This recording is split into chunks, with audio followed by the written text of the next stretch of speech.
Hey, it's Styles from Brand Content Studios. Here's your content marketing quickie for the week of January 7th, 2020. New Year, same me. Rats. Well, I can't predict the future, except that more thoroughly talentless people will become celebrities somehow in 2020 and make $2 million. That always happens. But where social media marketing is concerned, it'll be what the platforms and the marketers make of it. Both of those are pretty hard to pin down. But we can at least ask social media marketers what they're planning, and that's what Social Media Today did. And Emma Wiltshire gives us the results. Platforms? Well, for some reason, they only asked about 4 of them, leaving out YouTube, Pinterest, Snapchat, those guys. But of the 4 they asked about, it's going to be mostly about Instagram, with Facebook, who of course owns Instagram, coming in a close second. Clearly, marketers are not bothered by the challenges Facebook is facing or the fog around digital advertising results. As for the types of content, looks like they're going to make mostly social ads and in-house organic content. And that's fine, but if everyone is bombarding Instagram in 2020, those ads and that content will be facing tons more competition. Creative will be the only way that you can win, whatever your definition of winning is. And that was it. It was a pretty short survey, but I can't say anything because I do the content marketing quickie. Influencers. So great. So powerful. Or a bunch of schmucks making a cash grab by using their audience. It all depends on how you look at it, and according to a study by Influence.co, different ones of us view social media influencers very differently. But if the trend Ray Schultz at MediaPost is reporting is accurate, overall, influencers are starting to be looked at with a healthy dose of skepticism and suspicion. The older you are, the more likely you are to hold influencers accountable to things like integrity and authenticity. Well, that's curious, since it's younger generations who supposedly care so much about authenticity and transparency. Turns out they might not be that authentic about that feeling. They cut influencers enormous slack. 73% of boomers think influencers should at least research the products they're selling. For millennials, only 63% think that should be done. And Gen X, famous for just not giving a shinola about anything either way, are down at 56%. 75% of OK boomers think it's unethical for influencers to vouch for stuff that they don't use. Overall, only 62% care about those pesky ethics. Well, the Federal Trade Commission must just be made up of boomers, because they're paying much closer attention to this social media influencer hoo-ha. But brands are also, out of fear of backlash, being put in the position of policing the influencers that they buy. The top reason consumers say they'd go all cancel culture on a personality is personal scandal, posting too often, and having values that go against theirs. The top things consumers think influencers should always disclose are a history of how they've used the product, a product's possible side effects, I guess a lot of influencers are out there selling drugs, and candid feelings about the product, which of course you can't have because you've been paid to push it. So let's back up about this influencer marketing thing. If you're famous and you have a show with a big audience, nothing wrong in the world with selling ads in your show. But when you step into personally vouching for it while being paid, that's where it gets pretty tough to convince anyone you're not saying what you're saying just for the money. I market services to businesses. It's not always fun.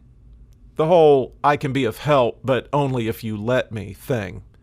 You might be in B2B as well. So let's take a look at the 2020 Chief Marketer B2B Marketing Outlook Survey. Kaylee Hultgren reports this is when they ask people who market to businesses what's working, what they're using, and where the problems are. The top 3 channels used to find leads with the highest ROI are, in order, email, search, and content marketing.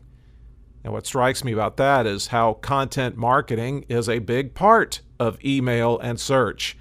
So all 3 slots are actually content marketing. What's the biggest challenge to generating new leads? Engaging targeted prospects, finding prospects that convert, and finding qualified names. That's what. When it comes to the techniques B2B marketers think are most valuable for lead nurture, they pick email, content marketing, and in-person. In-person? Who snuck that real-world human thing in there? All right, so if email is so top of the list in several categories, what are the biggest challenges to doing email well? Number 1 was click-through rate. Then came open rates and list fatigue. The most effective kind of content for moving prospects through the funnel are good old articles and blog posts, followed by reviews and testimonials, then white papers. I crack on white papers a lot, but when you think about further down in the funnel, they can make sense if done clearly and cleanly. B2B does social media too, and they find the most effective channels for them to be LinkedIn, then Facebook, with YouTube and Twitter tying at third. What? No Marco Polo for enterprise organizations? On social, the kind of content that works best is video, links to website content, and links to blog posts. The biggest problems for B2B social media are engagement, measuring ROI, which has been a problem forever, and having enough content. About now, you're probably starting to get a clear overall picture that it's content that drives nearly anything that's successful in B2B marketing. But there are pervasive problems finding the kind of talent that can do it prolifically and well. Talent can help you, but you have to let them. Lastly, and quickly, let's stay in the B2B lane with what Mountaintop Data's Sky Cassidy learned from talking to people all year on his If You Market podcast about what 2019 tactics are going to carry over and affect 2020. 1. Video. But it's not a big deal anymore. There's a lot of saturation now, and viewers are getting much pickier about hitting that play button. Just like on Netflix, good shows will do well, shows that suck will be low-value filler. 2. Content marketing. One guest really preached it. Trust leads to sales. And people have lost trust. What I say is trust is extremely hard to win these days. But expert content of premium value at cadence and over time can do it. 2020 cannot be about making a lot more lame stuff. 3. Sales and marketing funnels will keep merging. The point being to make the buyer journey a more relevant experience. Laura Patterson of Vision Edge said, because business buys are more complex, the journey's even more important. Purchases often involve reps rather than just adding things to a cart. In fact, a rising number of B2B buyers are saying interacting with a rep is better than gathering info on their own. That's not what we've been hearing at the conventions, but that's what they're preferring, even as we're trying to go all bots, AI, and automation. 4. Shifting to customer centricity. Laura Hall over at SalesLoft says, You want consumer-centric content that aligns with your message and mission and helps your audience accomplish their goals because you're there to help them achieve something they want or need. I think 2019 was a disaster for customer centricity and customer experience. Brands made content to say what they wanted to say, not to give customers what they wanted. But luckily, we keep getting more years to try to get it right. That's the Content Marketing Quickie for this week. You look really good when you tell people about a podcast they'll like and learn from, so do that. Back next week.